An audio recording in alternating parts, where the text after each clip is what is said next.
할렐루야, 할렐루야, 할렐루야. 하나님의 감춰진 비밀이란 제목으로 은혜 나누기를 원합니다. 하나님의 감추어진 비밀이 최종적으로 완성된 사건을 성경적으로 이해하려면 먼저 성경에서 말하는 비밀의 개념을 이해해야 합니다. 성경에서 비밀은 종종 하나님께서 특정한 시간에 계시하신 계획이나 진리를 의미합니다. 이 비밀은 하나님께서 모든 인류를 구원하기 위해 예수 그리스도를 통해 이루신 구속 계획을 포함합니다. 비밀의 개념과 의미입니다. 구약에서의 비밀이에요. 자, 구약 성경에서 비밀은 창조주 하나님의 계획과 의도를 인간이 온전히 이해할 수 없는 상태를 나타냅니다. 예를 들어서 다니엘서 2장 22절은 그는 깊고 은밀한 일을 나타내시고 어두운 데 있는 것을 아시며 빛이 그와 함께 있도다라고 말합니다. 여기서 창조주 하나님은 비밀을 알고 계시고 그것을 계시했을 때까지 감추어 두십니다. 신약에서의 비밀입니다. 신약에서 비밀은 예수 그리스도 안에서 드러난 창조주 하나님의 구속 계획을 의미합니다. 에베소서 3장 3절에서 5절, 사도 바울은 이 비밀이 그리스도를 통해 계시되었음을 강조합니다. 바울은 그리스도 안에서 있는 구원의 비밀이 이제 모든 민족에게 열려 있음을 선언합니다. 이전에는 이 비밀이 감추어져 있었지만 이제는 그리스도를 통해 드러났다는 것입니다.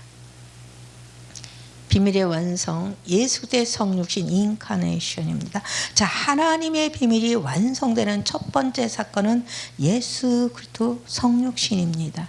요한복음 1장 14절은 말씀이 육신이 되어 우리 가운데 거하시매라고 선언하며 하나님의 말씀이 사람으로 오셔서 이 땅에 거하시게 된 사건을 말합니다.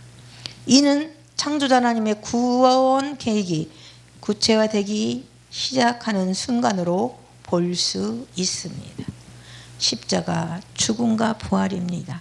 예수 그리스도의 십자가 죽음과 부활은 창조주 하나님의 구속 계획 중 중심 사건입니다.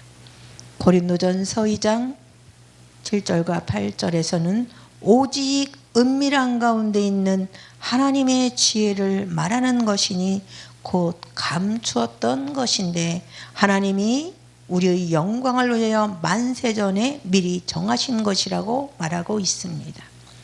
예수님의 죽음과 부활을 통해 창조주 하나님의 구속의 비밀이 드러나고 완성되었습니다. 할렐루야.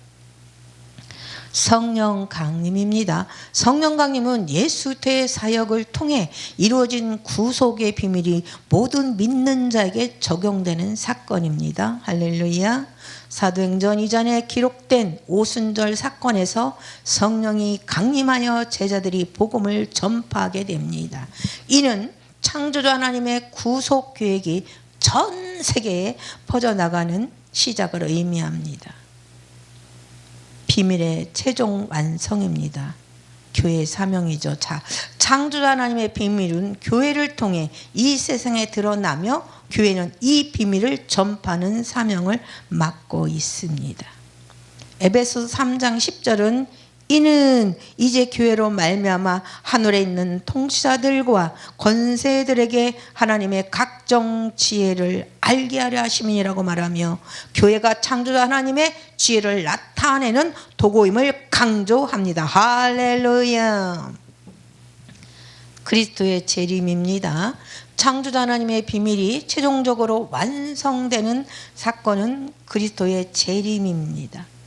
요한계시록 10장 7절에서 일곱째 천사가 소리내는 날 그 나팔을 불게 될 때에 하나님의 비밀이 그종 선지자들에게 전하신 복음과 같이 이루리라고 예언합니다. 이는 그리스도의 재림을 통해 하나님의 구속 계획이 완전히 성취될 것을 의미합니다. 할렐루야.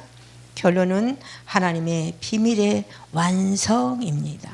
하나님의 비밀은 예수 그리스도 안에서 계시되었으며 그리스도의 성육신, 죽음, 부활, 성령 강림을 통해 구체화되고 있습니다. 이 비밀은 교회를 통해서 세상에 전파되며 최종적으로 그리스도의 재림을 통해 완성될 것입니다. 이러한 모든 사건들은 창조주 하나님께서 구속의 계획을 이루시고 모든 믿는 자들이 그분의 영원한 나라에 들어가게 하시는 과정입니다. 우리는 이 비밀을 기다리며 이 비밀의 완성을 기다리며 예수 그리스도 안에서 주어진 구원의 은혜를 찬양하며 우리의 삶을 통해 이 비밀을 전파하는 사명을 감당해야 합니다.